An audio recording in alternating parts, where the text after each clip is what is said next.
Hey there, thank you for joining me. Heather Thompson, Clarity Life Coach, Alignment Specialist, author, and speaker. I want to come to you real quick with this thought that I didn't expect to release today, but I just read Lupita Nyong'o's tribute to the late, incredible Chadwick Boseman. I cannot believe I'm saying the late.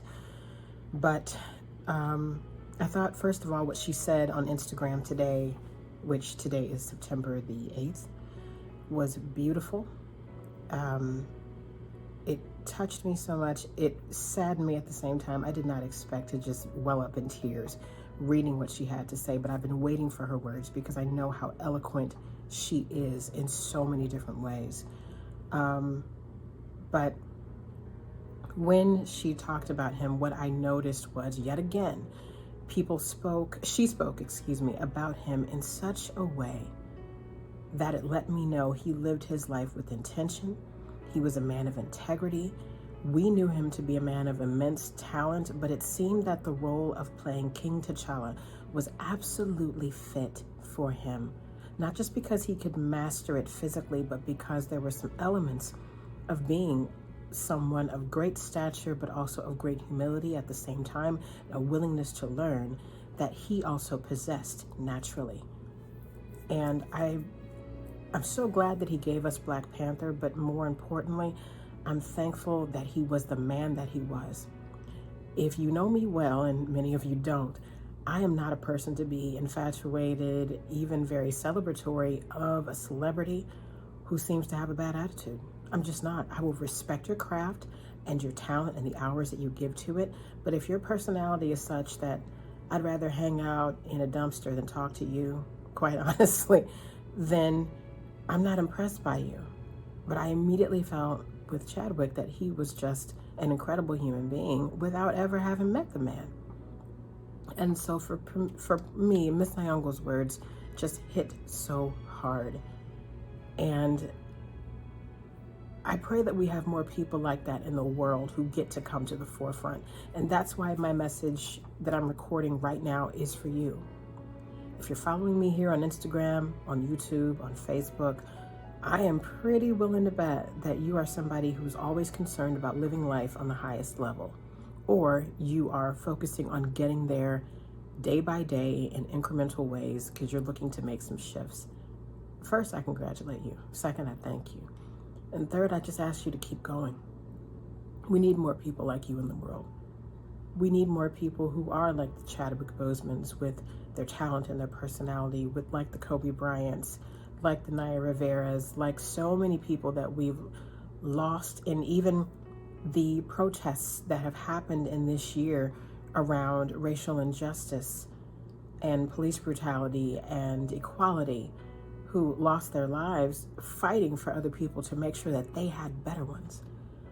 So I ask you, whatever it is that you're focused on for the remainder of 2012, make it good. Make it count. Make it something that's near and dear to your heart that you are willing to get up and sacrifice for. Let it be, let your life be lived in such a way that people are excited to see you. I don't care where you work. I don't care what you do, as long as it's legal and ethical.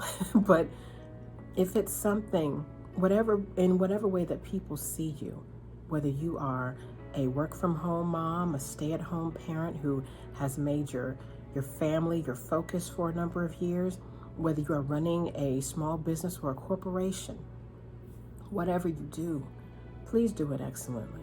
We need more of that in the world. We need more people who feel heartbroken by seeing problems that they know they want to use their talent, time, and gifts to fix.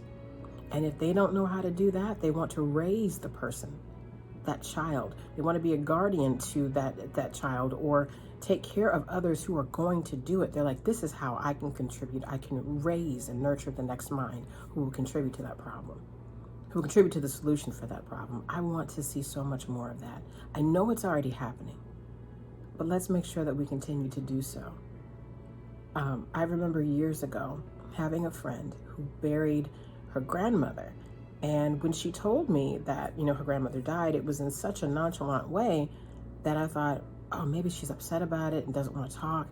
So I said, hey, before we say anything else, I just want to tell you I'm so sorry. about your grandmother. And she's like, oh no, she was a bleep on wheels and nobody wanted to deal with her, so it's cool. I thought, whoa, that's serious. And I'm kind of chuckling about it now, but in the moment I was stunned. I just said, oh, okay, sorry. But I don't want anybody to say that about me. I don't want anybody to say it about you.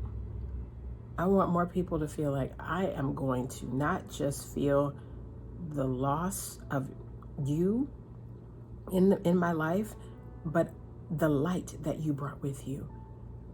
I'm going to keep on, but this is going to hurt to keep moving. Who's going to miss you when you're gone? Who's going to speak about you? Who's going to fight to eulogize you because they have so much to say in your favor, in your honor? Who's going to pick up the mantle that you left behind when it was time for you to go? Because they just want to be determined to carry out the mission that was upon your life. Who's going to want to do that? How many people can you inspire to do that? Ultimately, you're not going to know that number. That part is determined later, and not so much by you, but it is heavily influenced by your effort while you're here. So I ask you, think about these things. Everything that I've said here in this video, everything that you've been taking account of really since this year started. I don't want us to keep losing people to think about how we can gain a better life. Let it not take death to make us take inventory of our lives. Let's allow life itself, the daily moments, to remind us that we need to live at our highest, however possible. It's not about perfection. It's about a pursuit of daily excellence. And though it takes time and effort, Lord knows it is well worth it. So, peace to you all. Thank you for being with me. Again, I'm Heather Thompson. If you want more information about me, it should be in the comments, or you can visit my website depending upon where you're looking at this. But let's continue to love one another, and let's start with ourselves. For those who believe, let's start with God, because if you start with something infinite, it'll expand to everything indefinitely. Love you all. Bye. Thanks for joining me.